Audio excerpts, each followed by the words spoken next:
In 2024, while most anglers fishing offshore are shaking a minnow on a spinning rod, I've been catching a lot of big fish and a lot of numbers on a deep diving crankbait. In this video, I want to show you how I'm utilizing a deep diving crankbait to target bass that are really hard to see on forward-facing sonar, and how you can utilize traditional sonar like 2D, downscan, and side scan to find fish that are really easy to miss on forward-facing sonar. These fish are receiving a lot less pressure nowadays, and a deep diving crankbait is something that few anglers are throwing. Let me show you how I break down a lake to find this pattern and put a lot of fish in the boat. Let's get into it. Ooh, there's some fish. Those look like bass right there. What are they doing out here? I kind of found this little point. I don't know exactly what's happening, but those are some nice bass right there. You can see them really well on the screen. There's some brush down there. We're in kind of a little bit of a mini ditch. I'm gonna mark this real quick right there just so we can have that. And I'm seeing fish around here. It's just, I don't know exactly what's going on because these fish are so spread out through here. And I haven't seen a ton that look a lot like bass, but those are the first ones. We have bait in here though, and there's just kind of this long point that sticks out. It's almost like a little hump or something like that that dumps out in the channel. We still have a little bit of a thermocline here at the end of September. It's about 25 feet deep. So what I'm trying to do is graph around and find something that these fish can be setting up on that hasn't been super pressured this year, because there's so many people that fish Beaver Lake and I just think everything gets hit so much. So I'm trying to see if maybe I could find something off the beaten path, and maybe I found something here. I just don't know exactly what is holding these fish, but I just regraphed it and they're there again. You can see them right there on the graph. There's a bunch of them. And I don't know why they're there, but that is a good school. I mean, I could probably catch those fish on a 6XD. I don't know what in the world's happening though. I guess they're just transitioning into this creek. I'm gonna look at the 2D again. I'm gonna mark those fish one more time. We're definitely gonna crank these fish. And I want to look at that side scan and mark any sort of objects. I mean, there's a couple pieces of like brush, I guess, out here. But I mean, I don't really see a ton other than the contour itself that would be holding these fish. It's honestly really weird to me. I don't know why they're here. I mean, the contour map, it looks okay on the contour map. It's not like it's this crazy spot. I obviously came over here and graphed it for a reason. The main thing I'm looking at is you can see there's just a little bit of like a ditch. So we're in this kind of main lake flat, and the creek channel's here, and then it cuts in to the flat, and there's a little bit of a high spot where those waypoints are and where I saw those fish, and they're setting up right there, just kind of out here chilling. There's not like a rocky spot or anything. They're just kind of out there on the bottom. So kind of a weird deal. I'm going to try to line up on this stuff and make a few casts. I don't know exactly what to expect, but they look like bass. So maybe we're getting into some like very, very late summer cranking stuff. I don't know. Maybe we'll catch them on a flutter spoon. I'll try a few things and see if we can get bit.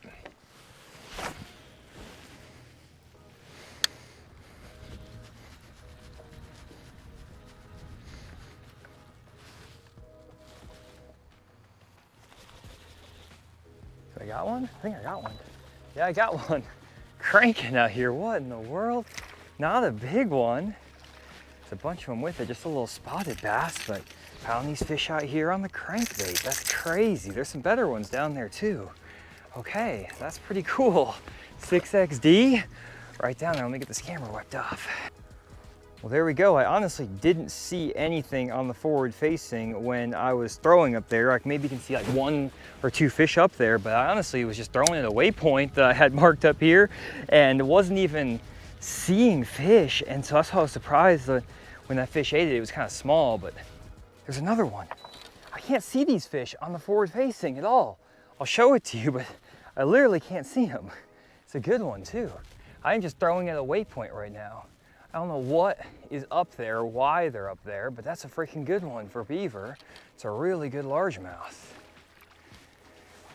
A really nice one on the 6XD.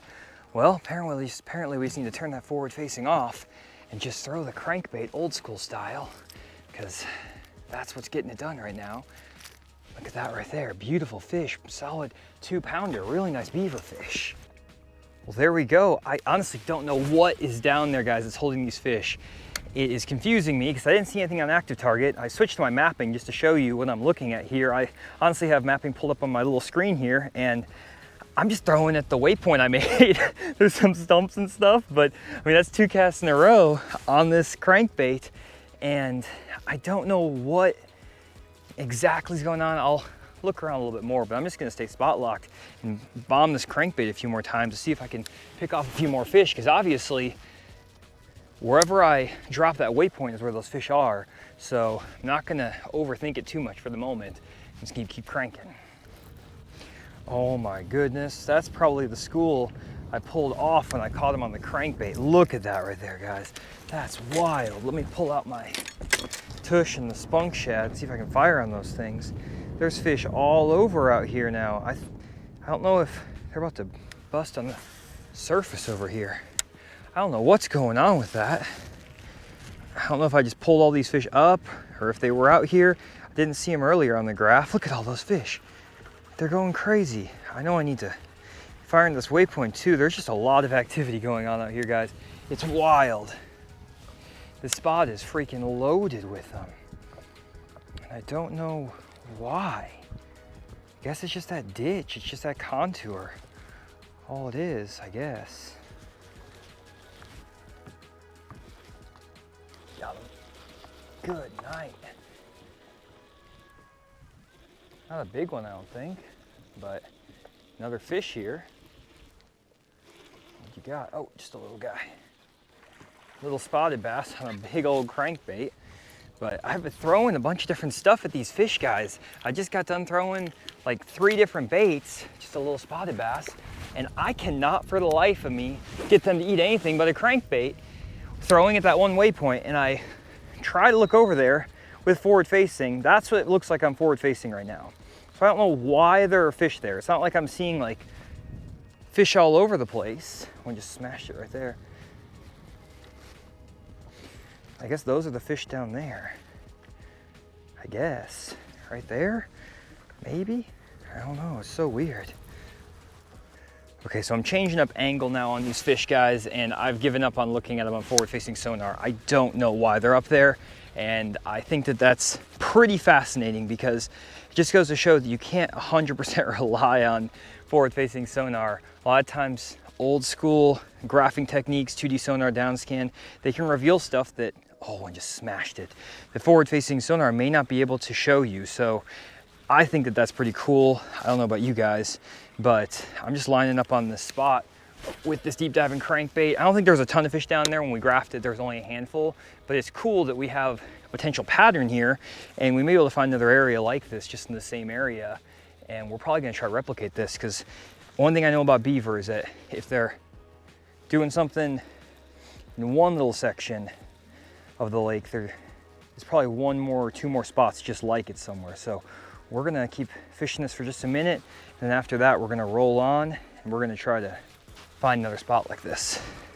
Okay guys, so I tried something a little bit sneaky here and it didn't quite work out, unfortunately, but what I actually tried to do was find an area that was similar in the sense that a ditch led into a big flat that was close to a main river channel, and I'm in the middle of this big marina. I thought that maybe where this ditch ended and there's a little bit of a point, we may be able to find a few fish, because it matched the pattern from over here where we had that ditch leading into a flatter area. And if we take a look around here, there's some bait back in here and there is some interesting stuff. There's just really not, a group of bass that's worth fishing for, but at least this is my thought process I tried to go through. I wanted to show you, even though I didn't find fish here, at least what I'm thinking about when I'm trying to find these areas, trying to pattern stuff. This is a little bit of an off-the-wall deal. Again, it's right in front of a boat ramp, but I don't think as many people would come to think about fishing offshore in the middle of a pocket in the marina. So I thought that maybe like this little rocky spot here with this little piece of brush, this could potentially hold some fish. And I think there are a few fish around, but not enough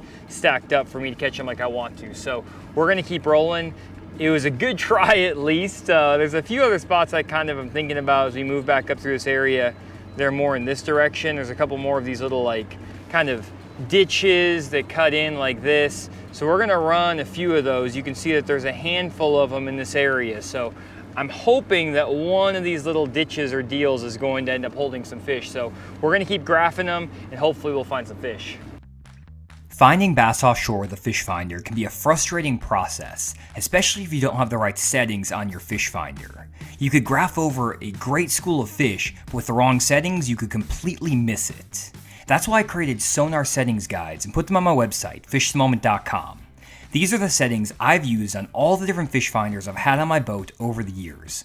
They're specifically tuned to find bass, and I give detailed step-by-step instructions on how to change every single setting you need to get the clearest possible image, so you don't waste time on the water with bad settings. Definitely check out my sonar settings guides at fishthemoment.com. Okay, now that looks pretty good right there. Maybe found another cranking spot right here. Bunch of brush stacked up, and I see one really nice fish. It's actually in that pile. There's another couple fish here just kind of around the area, but we can see one very clearly right in there. Really nice. I'm gonna mark that as brush. Took me a minute to find something that kind of replicated what we were doing before. It's almost identical, to be honest. Again, little ditch that runs in from the main channel, and then it's a little point that's sticking out, a little secondary point, and just a little brush pile off that long, kind of almost like a long ridge that runs all through here. Pretty interesting how it's the exact same deal. And there's a bunch of fish in that, you can see right there on that down scan still. Right there's even more fish. They're stacked up right there. It's the exact same thing. That's so cool. Okay, let's catch some of these fish. Might be able to catch them cranking, maybe have to throw a football jig in there, not really sure, but we're gonna try something.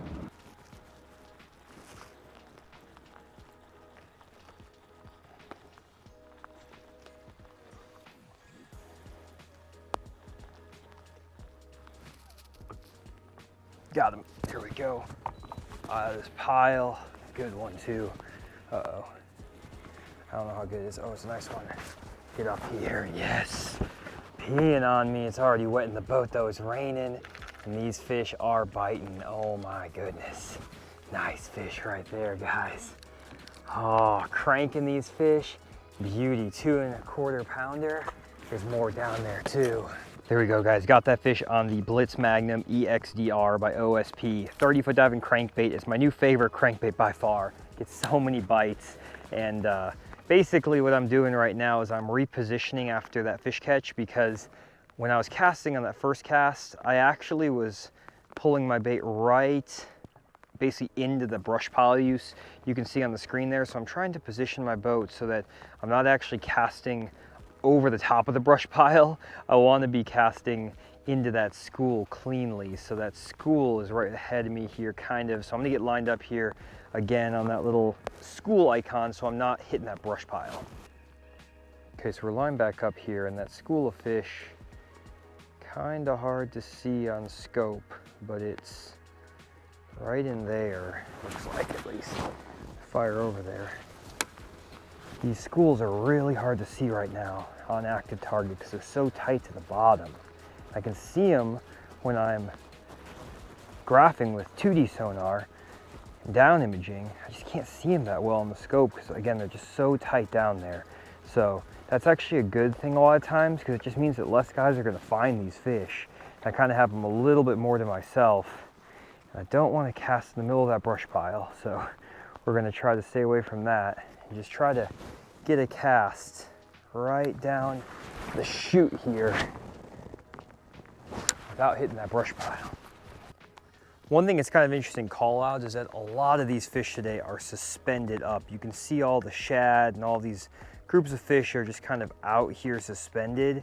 And I caught some fish earlier today that I put out in a different video and was catching them out here on these schoolers. The issue is that a lot of them are small, they're little spotted bass and stuff like that. So really the only way I've been able to catch a quality largemouth, except for maybe like 1 or 2 fish, has been what I'm showing you right now with the cranking deal. I'm trying to throw in a couple of these little random wolf packs just to see if any of the ones that are maybe around this brush pile where I found these better quality fish are actually good largemouth they're schooling, but they're not even eating my bait. Whenever I throw this tush with the spunk shad at them and they don't eat it, it's a pretty good sign that they're not quality enough fish to eat it. So we're gonna get relined back up on this deal real quick. I'll make a few more casts, but I only got one bite out of the school. There weren't that many, and it basically busted up as soon as I caught that last fish. So the rain's coming down pretty consistently now, so I'm gonna call it a day. Had a lot of fun catching fish in a deep diving crankbait, wasn't expecting it, and the fish were really tough to find. I honestly couldn't see them on the active target much at all today and just had to cast at waypoints. And it's cool that I can still utilize 2D sonar and down imaging to catch fish in ways that you maybe aren't able to do with forward-facing sonar. And it gives us hope that there are still some undiscovered ways, or at least some untapped ways to fish that the forward-facing sonar guys maybe can't take as much advantage of offshore. So definitely try this when you head out to your lake. Don't forget to use that 2D sonar down imaging or to throw that crankbait, because they are great tools to put a lot of good fish in the boat, especially when the fishing's tough here in September. So hopefully you enjoyed this video, and we'll see you on the next one.